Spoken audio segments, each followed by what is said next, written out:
The Culture of Peru State Basketball by Alex Fernando.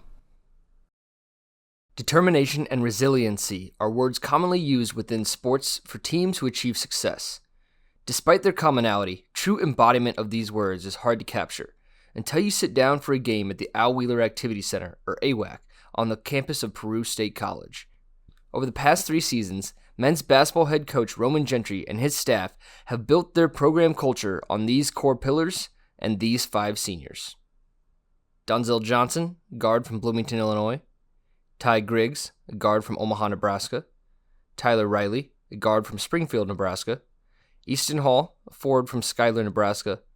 And Tidiane, a forward from Council Bluffs, Iowa.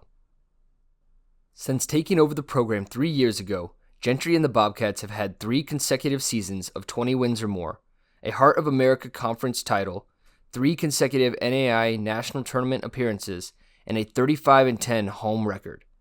When asked about how this program has found such consistency early in a new coach's tenure, the players credited efficient practices and accountability. Griggs mentioned that practices are quick but full of important skill work for each upcoming game. We do a lot of shooting, a lot of defensive drills, boxing out, stuff like that. Really just like little things that we need to work on. Tyler Riley followed up by referencing the shorter practices keep them fresh for games. It's nice too because there's hardly ever much standing around. We get in a scout, we get shots up, we basically get in and get out, like what they said. And with us being older guys, it's nice that we're not wearing down our body every day. We kind of get a little bit of a break with the shorter practices, and everyone's ready for the game. When talking about Coach Gentry's presence at practice, Tidiane spoke about how the team connects with him. For me, my favorite part about him is how much we can relate to him. We know he's a former player. He knows what we have to do because he personally put in the work to play at that level. Easton Hall spoke about how Coach Gentry is constantly pushing the team to get better, no matter what the situation is. It's been real fun. You learn a lot better, and you get better yourself just going against them every day. So I think that helps us win games more often because we have talent here. Every day in practice, we go against each other. So you learn to do things that you didn't know you could do. High energy is needed for every game as Peru State plays in the Heart of America Athletic Conference, one of the toughest in the NAIA division. Donzell Johnson explained how their preparation and growth over the last few years has helped them compete at a high level across conference play. Heart of America Conference is a tough conference, and any given night, you can get got, So you just gotta, we come in with the focused mindset, and over the past 3 years, we've gotten better at learning scouts and just learning the players in the conference, I feel like, to better our defensive scheme. Tyler Riley spoke about his role on scout team and the importance that piece of practice has played not only for his growth as a player, but for the team's success. Coming into college, I didn't think scout was a big deal, but over the last 4 years, I've learned how much it kind of helps with things. And I'm a scout team guy myself, and I kind of took that role in, and my role is to be better than the guy I'm trying to be. The preparations have led Peru to another strong season in the Heart of America Conference, finishing with a 17-7 record, falling to Graceland in the conference tournament semifinals. Peru has had 2 conference finals appearances and 1 conference tournament championship over the past 3 seasons. The importance of establishing a culture is only half the battle. Johnson spoke about what he hopes will be left behind when this group of seniors is gone. For the culture, for the younger guys, is that I want them to continue what we've built and stay on that right path of winning and being successful. And I hope that we've shown them the right skills and habits to do that. Griggs, Riley, Tidiane, and Hall each echoed Johnson's sentiment with similar advice for their younger team members.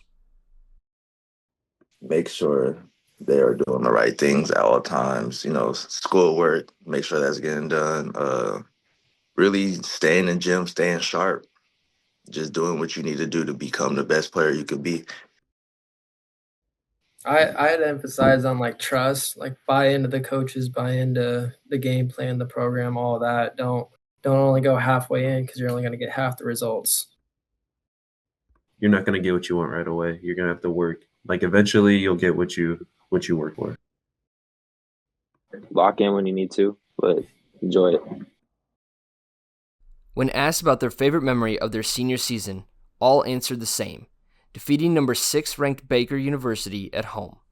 The Bobcats held the Bearcats to a season low in shooting, flexing their defensive muscles in a 73-63 victory. Tyler Riley mentioned how games like that, along with their 14-1 home court record this season, has made them into a feared opponent across the Heart of America Athletic Conference. Coach always says when we go and play teams, we're their Super Bowl game. We're marked on their schedule, so we get the best of every team, and that kind of motivates us in a way to play our best and to do what we can to win. Coach Gentry gave a lot of credit to this group of seniors for the work they've put in over the past 3 years in helping build the culture he wanted to establish at Peru. Quote, "I hope they take away a lot of positive memories from the road trips, practices, side conversations, etc., but most importantly, how rewarding it can be when you commit to something during the good and the bad times as both a team and individually. This group of guys was here when I was first hired and have been all about the team. They have stayed with the program through personal injuries and helped us prepare to win games in the last 3 years. Whether it be with a scout team, actually contributing in-game, or cheering on teammates if they were sidelined due to injury, they have been all in on Peru State basketball." The Bobcats have earned themselves a number 13 seed in the NAIA National Tournament as an at-large bid, something Riley and his teammates had their eyes on since losing in the first round last season. One word I'd say would be determined. We've been, at least I know us 5 guys have been determined since we lost last March to get back to the national tournament and do what we can to get back. So that's obviously we're focused on game by game as it comes, but that's the main goal, and that's kind of what we've been thinking about for almost a year now. Peru State College will tip off against number 4 seeded Bethel College at 3:30 p.m. on March 14th in Mishawaka, Indiana for the first round of the NAIA National Tournament. As it has in each game over the past 3 seasons, determination and resiliency will determine how far they go.